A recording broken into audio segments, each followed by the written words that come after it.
Let's meet them. Let's get straight to it, shall we? The sole Republican in this race is Barry Bernardis, and we have Chad Clark, Wayne Landry, and James Pullman.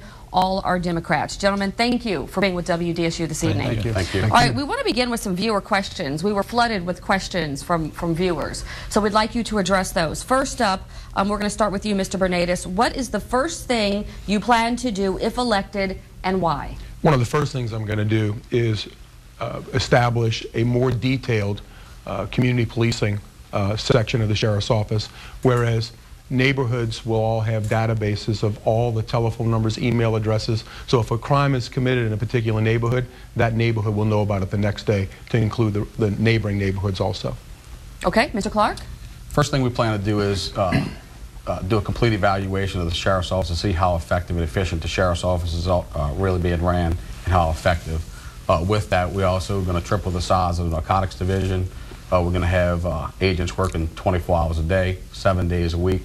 By the way, that's how the drug dealers work, so that's how we're going to work. Okay, Mr. Landry. First thing I'll do is start a white-collar crime division and investigate the Merrill Foundation formation and its activities.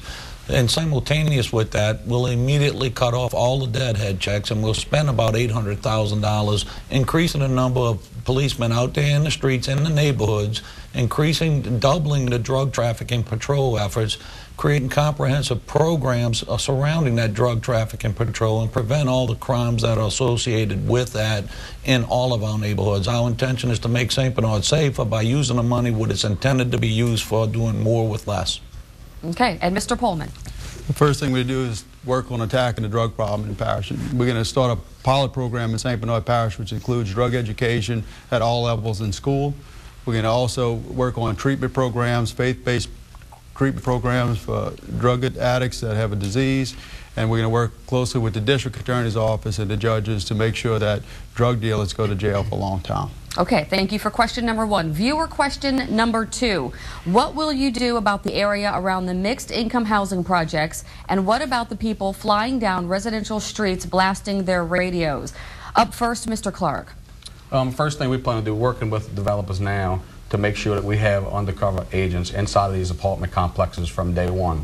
You know, history and data tells us that with these apartment complexes coming, that more than likely it's going to drive crime. Working with the developers again to put agents inside to build intelligence from day one to let us know actually what's going on inside of these complexes.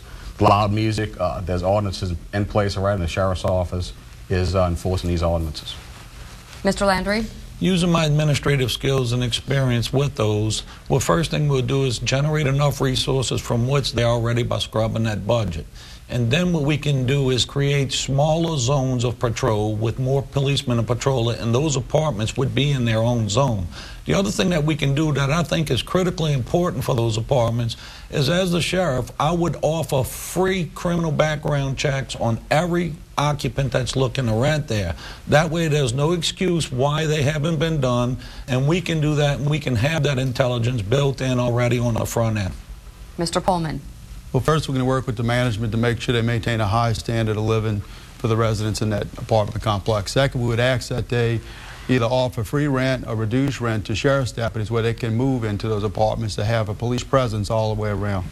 The third thing, we would establish a neighborhood watch program within those communities and make sure we have a good relationship between the sheriff's department and the residents of those complexes. And of course, we're going to integrate our technology with surveillance cameras that they already have in place at those complexes to make sure that we can constantly monitor the activity going on inside those apartment complexes.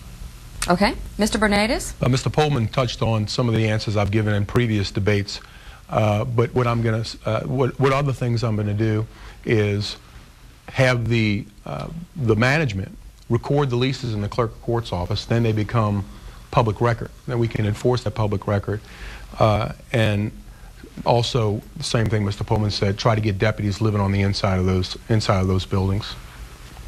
Okay, gentlemen, question number three, viewer question number three. Illegal drugs are a huge problem, from heroin to prescription abuse. How will you deal with it? You did touch on it a little bit, but let's get a little bit more specific about that. Mr. Landry, let's start with you. Well, first of all, you've heard me say that by using the money effectively, we can double our efforts on drug trafficking and usage. The other thing we have to do is we have to develop programs in the community that target people that are at risk for use of these drugs and that poison that's coming into our children. So by working with the drug court, working with the district attorney, working with social workers and educational programs, that coupled with our doubling the efforts of actually going out there and identifying who's using them and what and where they are, that's how you attack the drug problem. And look, let me say this. Everybody's saying what they will do. They're in charge now and they haven't done. You know, the test rod is not there. What we need to do is get really proactive and not reactive to the drug problem in St. Bernard. It's a bad problem. It's infiltrated our parish, and it needs to stop. Thank you, Mr. Landry. Mr. Pullman? Well, we currently do a lot of things to combat drugs in the parish, and with some success.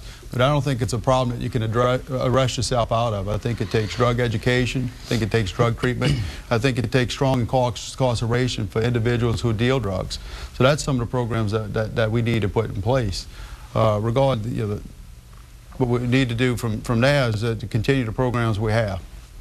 Okay, Mr. Bernays? Well, I'm not in control now, but when I am in control, one of the first things I'm going to do is buy a drug dog. St. Bernard does not have a drug dog. We could utilize that drug dog in the schools.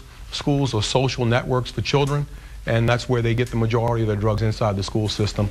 Nothing against our current school system personnel, but it does happen that way. It's just the way it is. Secondly, as far as the drug program, we're going to hire a social worker to work with families because, secondly, you know, a lot of kids get the prescription drugs from their mom and dad's cabinet at home. So we're gonna work closely with the with our social worker with the families to help combat the drug problem. And viewer question number 3, lastly, Mr. Clark. I think everybody up here agrees that drugs are the #1 problem in St. Bernard Parish. In 2009, we had 40+ fatal drug overdoses just in St. Bernard Parish.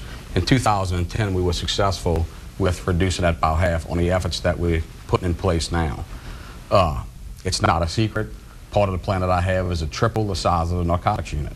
I want to triple the size of the narcotics unit and have these guys working 24 hours a day, 7 days a week. That's how the drug dealers work. That's part of our plan. Okay. Gentlemen, thank you so much. We have to take a break. When we come back, the candidates will get to ask each other questions. So get ready, because other than the 1-minute time limit for the answers, it's no holds barred. We'll be right back.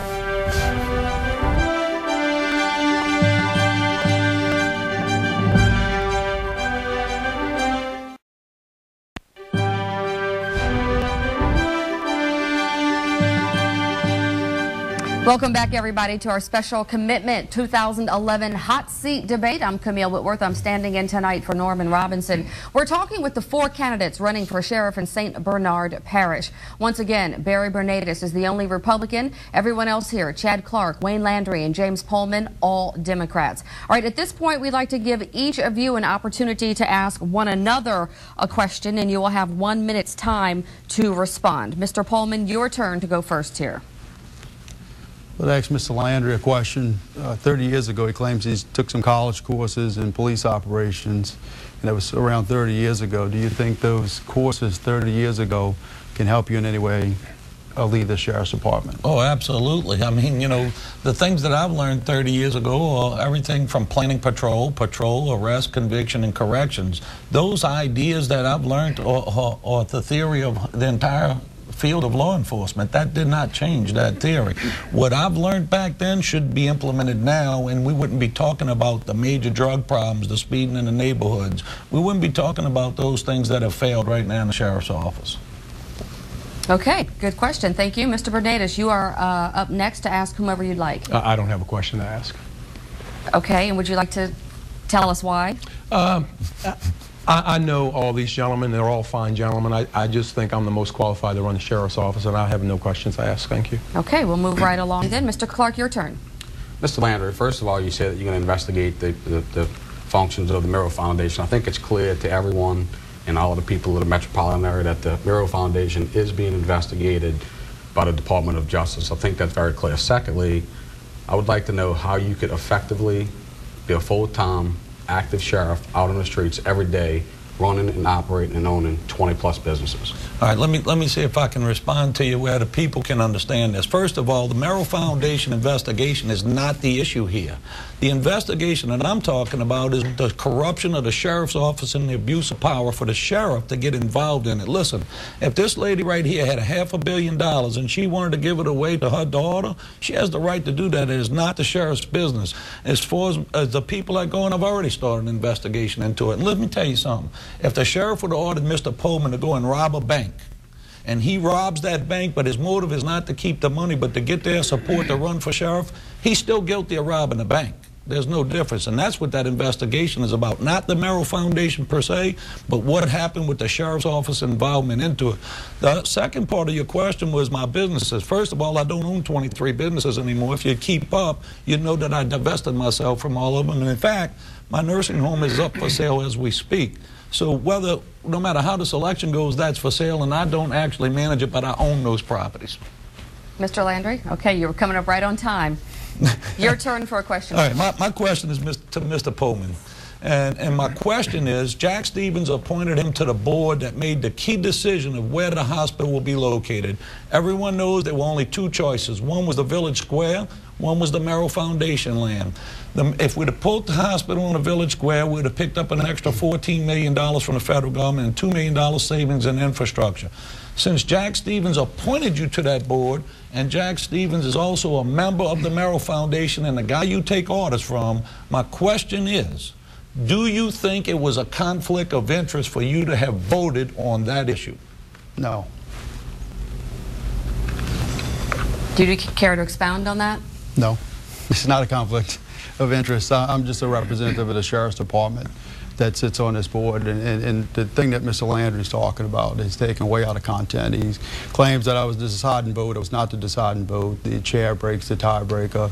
Secondly, there was another option at the Prince of Peace Church location for a hospital, as you know, and that option was still on the table, but the Merrill property was already picked, and I wasn't looking to misappropriate property from any landowners back there. I didn't want to slow the hospital project down because Lord knows we need a hospital back there, and that's what I based my decision on, as simple as that. But as far as the corruption and the sheriff, I found it funny that 4 years ago, Wayne Landry took out a full-page ad, endorsed Sheriff Jack Stevens, the one who had claimed you're so corrupt, and you poured money into his campaign finance for a sheriff that you think is so corrupt, and your 83-year-old father still collects a paycheck from Jack Stevens, who you think is so corrupt. And performs a job.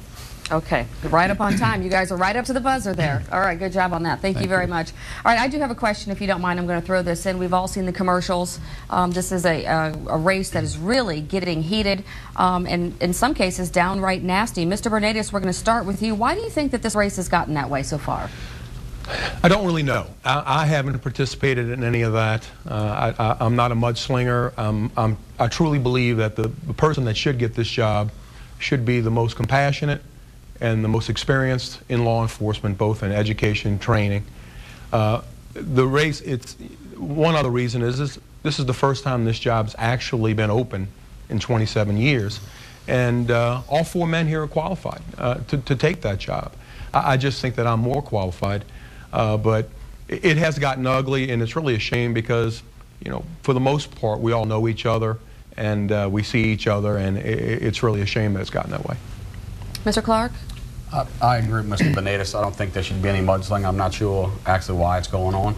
I believe that if you decide to run for a position like this, you should run on what you believe in, your experience, your training, and the plan that you have to bring the sheriff's office where it needs to be.